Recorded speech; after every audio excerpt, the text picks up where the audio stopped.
सम्मान्य सभामुख महोदय, मैले पटक पटक राख्ने पनि गरेको छु। सुनसरी क्षेत्र नम्बर 3 अन्तर्गत त्यहाँ हाम्रो रातो किताबमा गत वर्ष 80-81 को रातो किताबहरूमा विभिन्न मन्त्रालय अन्तर्गत साबिक अमडवा 5-8 अर्थात् हाल बर्जु 4 को पुल टेङ्ग्रा खोला पुल, त्यस्तै गढदेव गढी 2 टेङ्ग्रा खोला पुल, त्यसरी थलाको 5 र 6 जोड्ने पुल देखि निर्वाचन क्षेत्र विकास रणनीतिक सडक चत्रा नहरबाट एकम्बादेखि चाँदबेला औराबनी छिटा चिम्डी हुँदै अमडवासम्मको बोर्डरसम्मको 17 किलोमिटरको सडक अनाहकमा यो सडक एउटै ठेकेदारलाई नवीकरण गर्दै 20 करोड 10 करोड हुँदै अहिले 2 करोडमा झर्दा पनि काम सुरु नगरेको सम्बन्धित यो कुरालाई सभामुख मार्फतबाट म सम्बन्धित निकाय मन्त्रालयलाई गम्भीर ध्यान आकर्षण गराउन चाहन्छु सभामुख महोदय।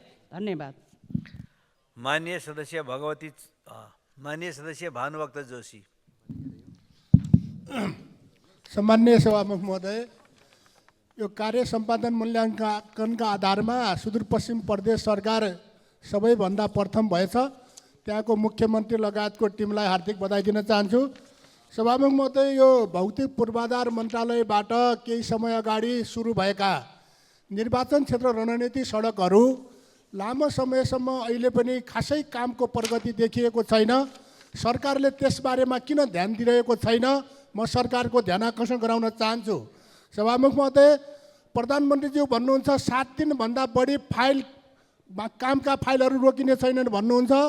अहिले मैले त्यही भौतिक पूर्वाधार मन्त्रालयबाट 12वटा पक्की पुलको सुरुवात अहिलेसम्म गरिएको छैन। सिँचाइ मन्त्रालयबाट अरूको के भएको छ, अरू ठाउँको बझाङ जिल्लाका कुनै पनि सिँचाइ योजना अहिले सुरु भएका छैनन्।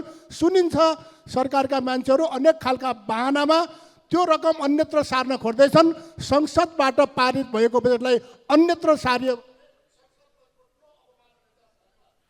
माननीय सदस्य मनबहादुर गुरुङ।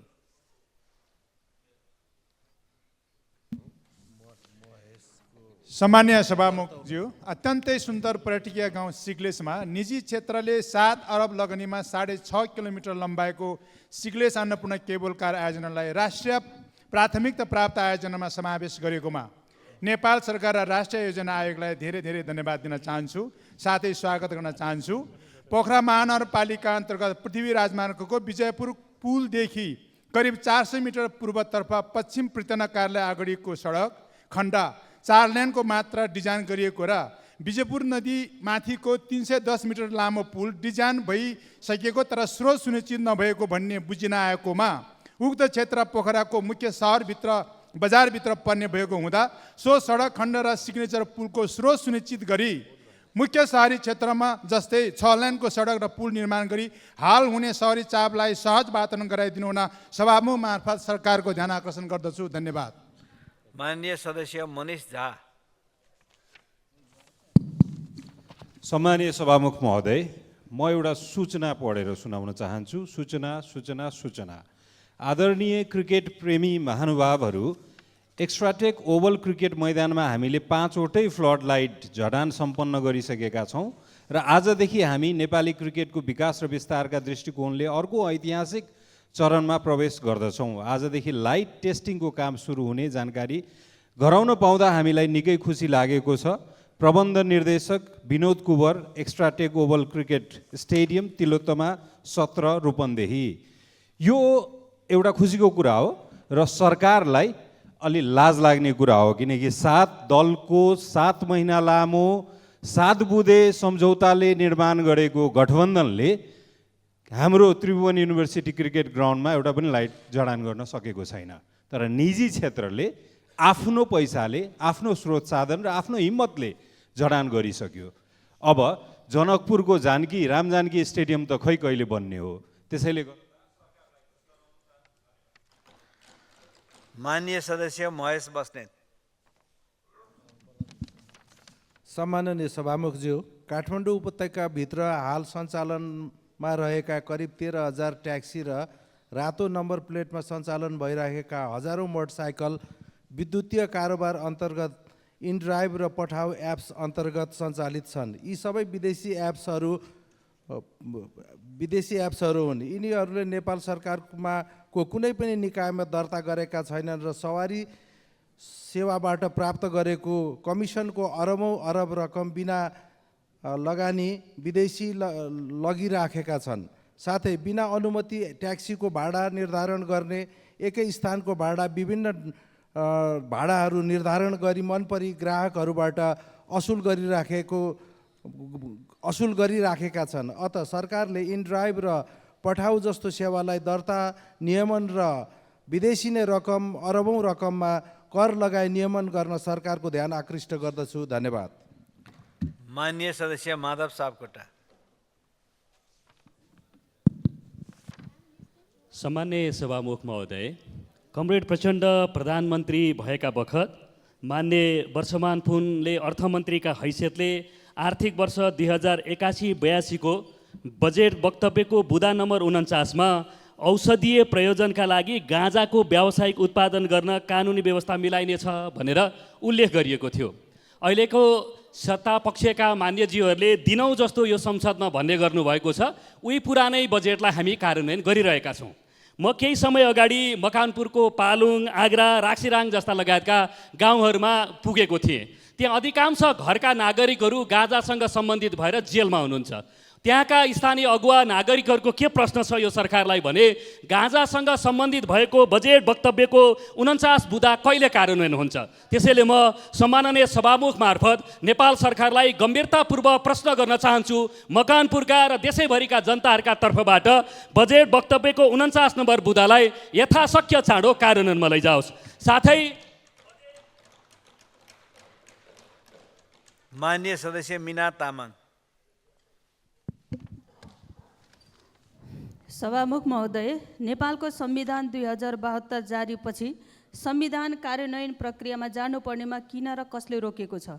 पुँजीको प्रयोग उत्पादन रोजगार उन्मुख बनाउँदै धार्मिक क्षेत्र विकास विस्तार र संस्कारको संरक्षण गर्नुपर्नेमा निजी कम्पनी खडा गरेर सामाजिक संस्कृति र धार्मिक सहिष्णुतामाथि खलल पार्ने गतिविधि तुरुन्त बन्द गर्न ताप्लेजुङको पाथिभा र मुकुमलुङ मन्दिर क्षेत्र र आसपासका समुदाय भूगोलको संरक्षण र प्रवर्धन गर्न सभामुख मार्फत सरकारको ध्यान आकृष्ट गर्न चाहन्छु। यसरी नै हिन्दूहरूको आरोग्य देव पशुपतिनाथमा प्रत्येक वर्ष हुने शिवरात्रिको मेलामा पशुपति लागु पदार्थको अवैध रूपमा खुलेआम कारोबार हुने गर्दछ, जसकारण कयौँ युवा युवती उक्त खराब लतमा परेको र बिग्रने वा बिगार्ने वातावरण बनेको छ। यस वर्षको शिवरात्रिमा पशुपति क्षेत्रको बाह्य अवस्था दुर्व्यसनी अप्राकृतिक क्रीडास्थल जस्तो बनेको देखिन्छ। यसको रोकथाम र धार्मिक महत्त्व, महिमा, संस्कृति र संस्कारको परिचालन गराउन राज्यको ध्यान जानुपर्छ कि पर्दैन? यस्तै प्रवृत्ति र संस्कृति मौला। माननीय सदस्य मुक्ता कुमारी यादव।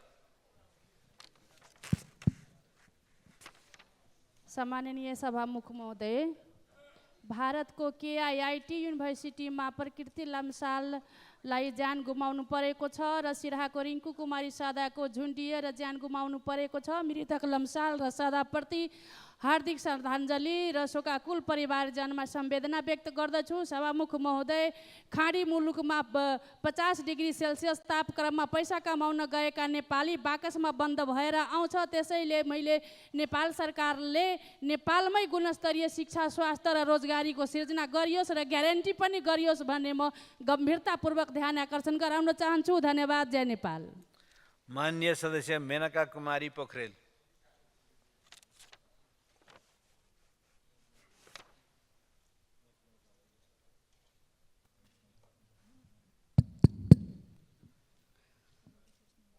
सम्माननीय सभामुख महोदय, कुनै पनि क्षेत्रको समृद्धि विकासका लागि व्यवस्थित औद्योगिक क्षेत्रको जरुरत हुन्छ।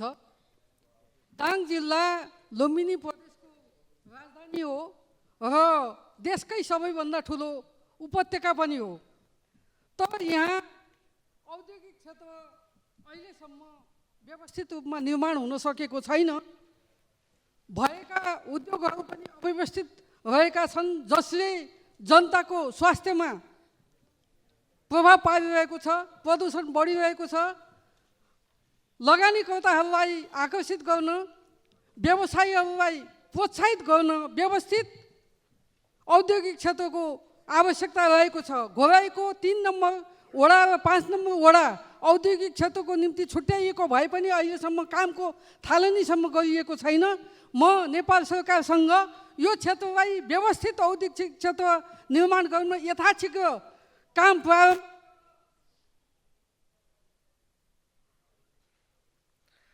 माननीय सदस्य मेटमणि चौधरी।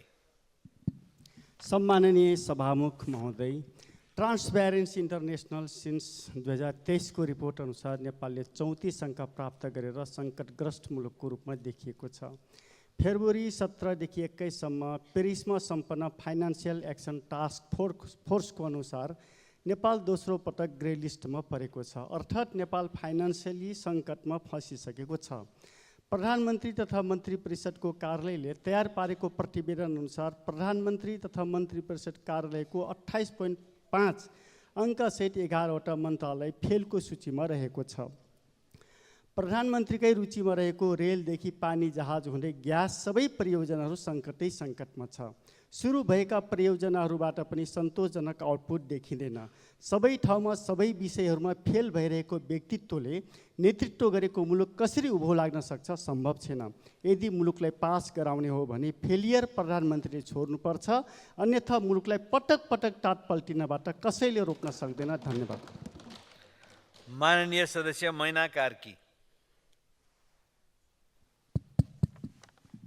सम्माननीय सभामुख महोदय, हिजो मात्रै मेरो जिल्लाका 2वटै मृगौला फेल भएको बिरामी लिएर धर्मभक्त राष्ट्रिय प्रत्यारोपण केन्द्र भक्तपुर जाँदा साँघुरो भवन स्थान अभावकै कारणले बिरामीको चाप धान्न नसकेको अवस्था देखेँ। 2068 सालदेखि सेवा दिँदै आएको हाल करिब देशको 70% प्रत्यारोपण गरेको, हाल वार्षिक 200 जना भन्दा बढी प्रत्यारोपण, त्यो पनि 99% सफलता साथ र गरिरहेको निमुखा असहाय दैनिक करिब 150 जनालाई निःशुल्क डायलिसिस सेवा गर्दै आएको भए तापनि यस केन्द्रको नाममा 1 इन्च भवन छैन। भोलिका दिनमा जग्गा र भवन उपलब्ध गर्न सक्यो भने पालो कुर्दै बिरामीको ज्यान गुमाउने अवस्था अन्त हुने, दिनौँ 300 जनासम्मलाई हेमोडायलिसिस र थप सेवा, वार्षिक 500 जनाको अङ्ग प्रत्यारोपण, कलेजो प्रत्यारोपण 1000 जनाको, जसबाट करिब वार्षिक 1 अरब सञ्चित हुने सम्भावना रहेको जग्गा प्राप्तिको लागि पटक पटक सरकारसँग माग गर्दै आएको भए तापनि किन के कारणले दिन नसकेको हो? तत्काल व्यवस्था गर्नको लागि। माननीय सदस्य रघुजी पन्त। सभामुख महोदय, किट विश्वविद्यालयबाट फर्केका विद्यार्थीहरूलाई यदि क्रेडिट आवर मिलाएर लिएर आउँछन् भने यहीँ पढाउन सकिन्छ भन्ने दिशातर्फ केयु र पूर्वाञ्चल विश्वविद्यालयले वर्कआउट गरिरहेको भन्ने समाचार आएको छ। त्यो क्रेडिट आवर लिएर आउने प्रक्रिया अलि जटिल हुनसक्छ, किनभने विश्वविद्यालय अनुदान आयोगले चाहिँ त्यो प्रक्रिया छ कि छैन भनेर उसले प्रष्ट रूपमा भन्न सकेको छैन। त्यसो हुँदा सरकारले विद्यार्थीहरूलाई सबभन्दा पहिलो प्राथमिकता ढुक्क बनाएर उनीहरूको सुरक्षाको ग्यारेन्टी अनुभूति गराएर उनीहरूलाई अहिले पढिरहेकै विश्वविद्यालयमा पठाउनु उचित हुन्छ। यदि कोही विद्यालय त्यो विश्वविद्यालयमा फर्किन चाहँदैनन् भने उनीहरूले क्रेडिट आवर लिएर यहाँ पढ्न खोज्दाखेरि पढ्न पाउँछन् कि पाउँदैनन्, त्यसमा सरकारको दृष्टिकोण के हो र यो समस्यालाई समाधान गर्नको लागि सरकारले के गरिरहेको छ त्यो बारेमा जानकारी दिइयोस्। धन्यवाद। माननीय सदस्य रणकुमारी बलमपाकी मगर। सम्माननीय सभामुख महोदय, विगत केही समय अगाडि अर्थ समितिको तर्फबाट देशका विभिन्न ठाउँमा रहेका भन्सार तथा नाकाहरूमा अनुगमन गर्ने अवसर मिल्यो, जसमा प्रहरी चौकी, सरकारी कार्यालय, भन्सारभित्र 1-2 वर्ष अघिदेखिका नयाँ गाडीहरू धुलो लागि, खिया लागि, झ्याउ पलाएर चिन्नै नसक्ने अवस्थामा रहेको देखियो। त्यस्ता गाडीलाई प्रक्रिया पुऱ्याएर किन नहटाएको म सरकारलाई सोध्न चाहन्छु। सभामुख महोदय, भन्सार कार्यालयमा मात्र होइन, यही सिंहदरबारभित्र र प्रत्येक प्रहरी चौकी वरिपरि जताततै पुराना गाडी, मोटरसाइकल यत्रतत्र छरिएर अलपत्र अवस्थामा छन्। ती गाडीलाई कानुनी मापदण्ड पुर्याएर सम्बन्धित व्यक्तिलाई दिने हो कि लिलाम बिक्री गर्ने हो, छिटो गरियोस् भनी सभामुख मार्फत म सरकारको ध्यानाकर्षण गराउन चाहन्छु। धन्यवाद। माननीय सदस्य रणेन्द्र बराली। सम्मानीय सभामुख महोदय, वर्तमान सरकारको नेतृत्वले सुशासन र राष्ट्रिय समृद्धिको कुरा गर्दा मलाई 2 पाटे ऐनाको सम्झना हुन्छ। त्यसको एक पाटोबाट हेर्दाखेरि बुक्क फुलेको अनुहार देखिन्छ। त्यही पाटो हेरेर सरकारले आफूलाई मोटाएको महसुस गरेको छ। देश ग्रे लिस्टमा परिसक्यो, सरकार भन्दैछ राष्ट्र समृद्ध भयो। 16 अरबसम्म सहकारीको ठगी गर्नेहरू सानले हिँडेका छन्। सरकार भन्छ म देशमा भ्रष्टाचार हुन दिन्न। 343 रोपनी गिरिबन्धु टी स्टेटको जग्गा जसले वैधीकरण गर्न पहल गर्यो उही भन्दैछ भ्रष्टाचार गर्दिन। उता दलित युवती रिङ्कुका बलात्कारी हत्याराहरूलाई पक्राउन अहिलेसम्म सकेको छैन। सरकार भन्दैछ हामी सक्षम छौँ। यहीँनिर मैले ऐना बिब्लेटो परेर हेरेर फुर्ती नगर्न सरकारलाई अनुरोध गर्दै गर्छु र होइन भने सत्ता हस्तान्तरण गरेर सरकारले मार्ग प्रशस्ति गर्नुपर्छ। धन्यवाद। माननीय सदस्य रन्जु कुमारी झा। सम्मान्य सभामुख महोदय, मैले बुझेअनुसार संसदले अनुमोदन गरिसकेको विषय सार्वभौम जनताको निर्णय हुन जान्छ, सार्वभौम जनताको विषय हुन जान्छ। तर अहिले अमेरिकी राष्ट्रपतिले एमसिसी सहित युएसले दिने हाम्रो नेपालको एडहरू बारेमा जुन अभिव्यक्तिहरू दिएछ त्यो हाम्रो सार्वभौम संसदको निर्णयमाथिको प्रहार हो कि होइन सभामुख महोदय? किनभने संसद र सरकार, ती बेलाका सरकार र संसद मिलेर जुन एमसिसी पारित गरेका थियो त्यो एमसिसीलाई अहिले जुन खारिज गर्ने अथवा रोक्ने जुन त्यहाँको राष्ट्रपतिको निर्णय हो त्यसलाई हामी सार्वभौम संसदमाथिको प्रहार हो कि होइन भन्न सक्छौँ कि सक्दैनौँ सभामुख महोदय? त्यस्तै नेपाली जनता वा नेपाली राजनीति पृष्ठभूमिमा रहेका दल र नेताहरूमाथिको प्रहार हो कि होइन त्यो पनि म प्रश्न गर्न चाहन्छु। त्यहाँको राष्ट्रपति राष्ट्रवादी हो भने हाम्रो देशको सरकार अथवा हाम्रो देशको नेता अथवा हाम्रो देशको राजनीतिक दलहरू राष्ट्रवादी हो कि होइन सभामुख महोदय? माननीय सदस्य रमा कोइराला पौड्याल। सम्माननीय सभामुख महोदय, मैले यो सदनमा पटक पटक उठाउने गरेको छु तर सुनवाई भएन सभामुख महोदय। भक्तपुरका धेरै ठाउँमा स्मार्ट सिटीको नाममा जग्गाहरू, सर्वसाधारणका जग्गाहरू रोकेर राखिएका छन्। त्यहाँका प्रमुख नगरपालिकाका प्रमुखहरूले संयुक्त रूपमा आएर सम्बन्धित मन्त्रालयका मन्त्रीज्यूसँग पनि यो गुनासो राखिसकेका छन्। सर्वसाधारणको जग्गा रोकेर उनीहरूलाई बेचबिखन गर्नबाट रोक गर्नु भनेको जनतामाथि अन्याय गर्ने हो भन्ने मलाई लाग्छ। यदि स्मार्ट सिटी बनाउने हो भने चाँडै नै स्मार्ट सिटीको योजना ल्याएर बजेट विनियोजन गरियोस् भन्ने म आग्रह गर्न चाहन्छु। होइन भने सर्वसाधारणको जग्गा रोकेर के गर्न खोजेको हो जनताले? म सभामुख जनताको जग्गा रोकेर सरकारले के गर्न खोजिएको हो म सभामुख मार्फत सम्बन्धित निकायको ध्यान आकर्षण गराउन चाहन्छु। धन्यवाद। जय नेपाल। माननीय सदस्य राजेन्द्र कुमार केसी। सभामुख महोदय, राष्ट्रिय राजमार्गको मापदण्डका कारण उपत्यकाका नगरवासीहरू अत्यन्त समस्यामा रहेको जानकारी गराउँदछु। मैले नगरवासीको यो समस्याको बारेमा पटक पटक सदनदेखि सडकसम्म राख्दा पनि सुनवाई भएन सभामुख महोदय। 25 मिटरको 50 मिटरको राष्ट्रिय राजमार्गको मापदण्ड राजधानीको केन्द्रबिन्दु त्रिपुरेश्वरको त्रिभुवनको सादिकलाई 0 किलोमिटर वा स्टार्टिङ पोइन्ट तय भएको रहेछ। त्रिपुरेश्वर, कालीबाटी, कलङ्की, नैकाप, थामकोट जहाँ हजारौँ घर तथा परापूर्वकालदेखि यहाँका आदिवासी जनजातिहरू बसोबास गर्छन्। म सरकारलाई प्रश्न गर्न चाहन्छु के 50 मिटरको बाटो कोर एरियामा त्रिपुरेश्वरमा, कालीबाटीमा सम्भव छ? त्यो सम्भव छैन, म दावाका साथ भन्छु। त्यो तसर्थ राष्ट्रिय राजमार्गको मापदण्ड 0 किलोमिटर बाणभन्ज्याङबाट सुरु गरियोस्। त्रिपुरेश्वरको कोर एरियालाई राष्ट्रिय राजमार्ग चाहिँ तय गरेर सारा आदिवासी जनजातिलाई त्यहाँबाट विस्थापित गर्ने, सुकुम्बासी चाहिँ बनाउने जुन किसिमको तय भएको छ यसलाई तत्काल हटाइ। माननीय सदस्य रामकृष्ण यादव। सम्मान्य सभामुख महोदय, भोलि महाशिवरात्रि पर्वको अवसरमा सबैमा हार्दिक शुभकामना व्यक्त गर्न चाहन्छु र नेपाली काङ्ग्रेसका नेता महान न्यायनिधिको 103औं जन्म जयन्ती भएको कारणले गर्दा उहाँप्रति हार्दिक श्रद्धासुमन व्यक्त गर्न चाहन्छु। सामान्य सभामुख महोदय, तराईका बस्तीहरूमा यातायातको पहुँच विस्तार गर्ने लक्ष्यका साथ हुलाकी राजमार्गको निर्माण कार्य अगाडि बढाइएको थियो। 21वटा तराईका जिल्लाहरू जोड्ने लाइफलाइनका रूपमा परिभाषित गरिएको उक्त राजमार्ग निर्माणको काम सुरु भएको 15 वर्ष पुगिसक्यो। यद्यपि राजमार्गको सम्पूर्ण भागहरू र कमलापुर हालसम्म पनि निर्माण सम्पन्न हुन नसक्नुको आयोजनामा गरिएको लगानी र सोको उपलब्धिमाथि गम्भीर प्रश्न चिन्ह खडा भएको छ। तसर्थ गम्भीर रूपमा शीघ्र सम्बोधन गर्न नेपाल सरकारलाई आग्रह गर्दछु। सामान्य सभामुख महोदय, देश समृद्ध कसरी बन्छ? मेरो निर्वाचन क्षेत्रको जमुनी नदीको पुल र चोराकुल पुर्काजी नदी महापाखरको पुल बजेटमा हुँदा पनि नयाँ निर्माण कार्य रोक्का गरिएको छ। तसर्थ यी दुवै पुलहरू निर्माणका कार्य सुरु गर्न म हार्दिक आग्रह गर्दछु नेपाल सरकार। माननीय सदस्य रामकुमार राई। सामान्य सभामुख महोदय, खोटाङ जिल्लाको जनताहरूको अत्यन्तै पीडा पटक पटक मैले उठाइरहेको छु। यो मध्य पहाडी लोकमार्ग खोटाङको 10 किलोमिटर टेन्डर भएर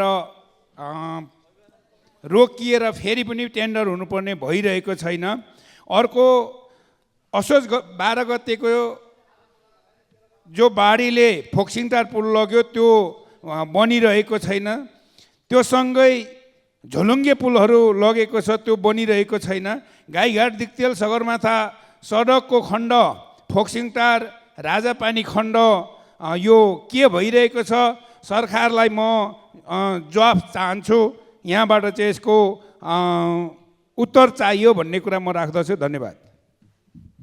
माननीय सदस्य रामशङ्कर यादव।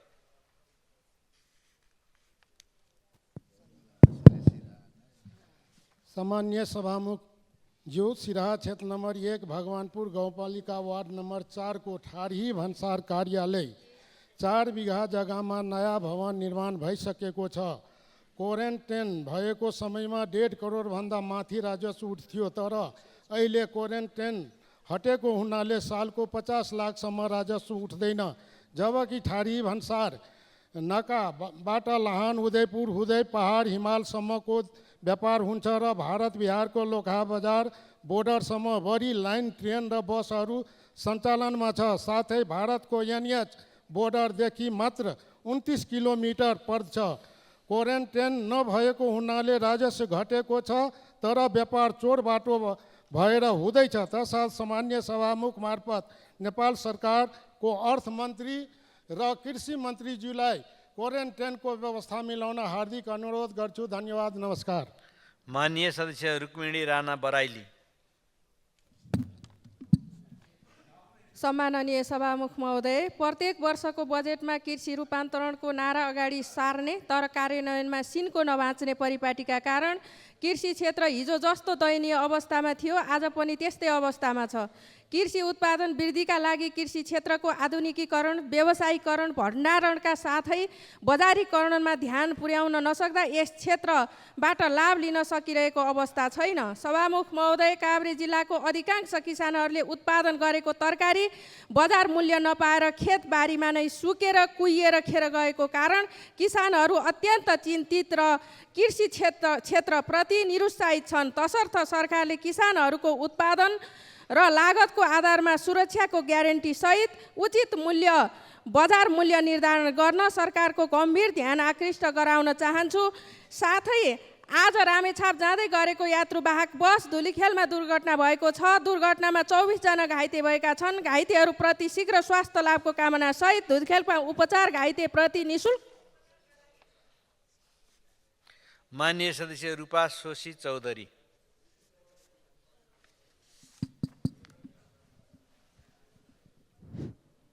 सम्माननीय सभामुख महोदय, गर्भभित्र लुकेको सत्य प्रसङ्ग कालीमाटी फलफुल तथा तरकारी बजार 11 जनाको बजार व्यवस्थापन समितिमा 3 जना रियल किसानको प्रतिनिधि नहुनु, फलफुल तथा तरकारीहरूको मूल्य निर्धारण समितिले नगरी व्यापारीहरू स्वयंले गर्नु, खुद्रा पसलेले फलफुल तरकारी लगिसकेपछि गुणस्तर परीक्षण हुनु, मन्द विषादीको शिकार उपभोक्ता हुनुपर्ने बेतिथीको अन्त्य कहिले हुन्छ सरकार?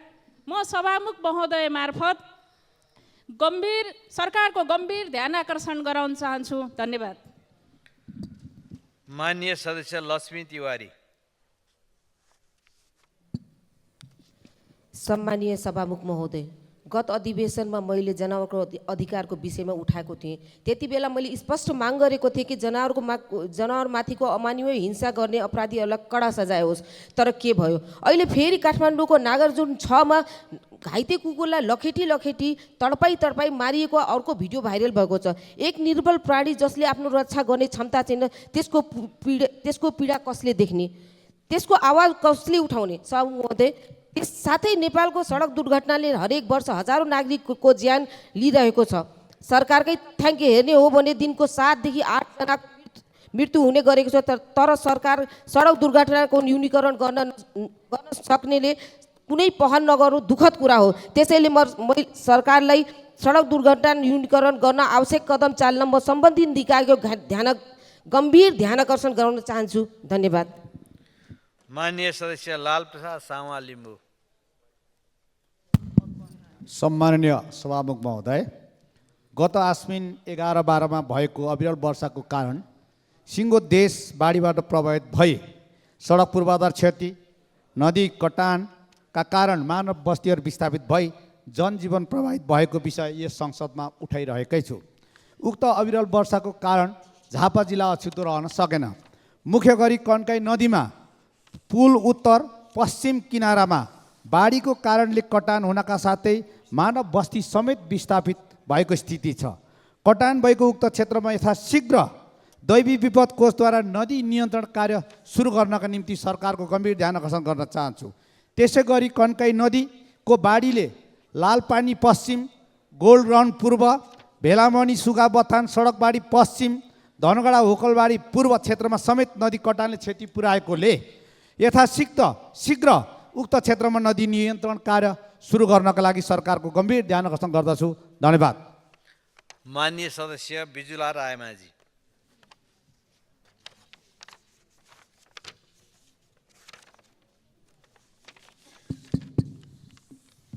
सम्माननीय सभामुख महोदय, हामी कानुन निर्माण र संशोधनको क्रममा छौँ।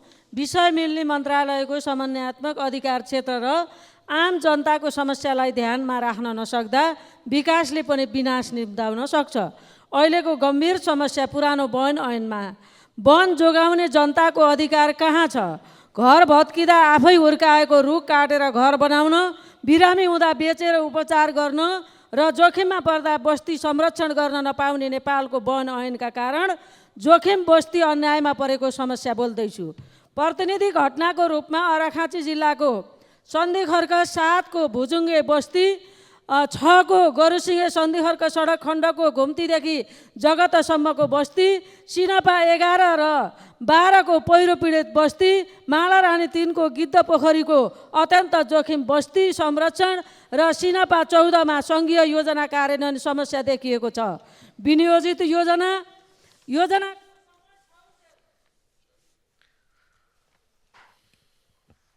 मान्य सदस्यहरू, शून्य समयमा मान्य सदस्यहरूले बोल्ने क्रम यही समाप्त हुन्छ।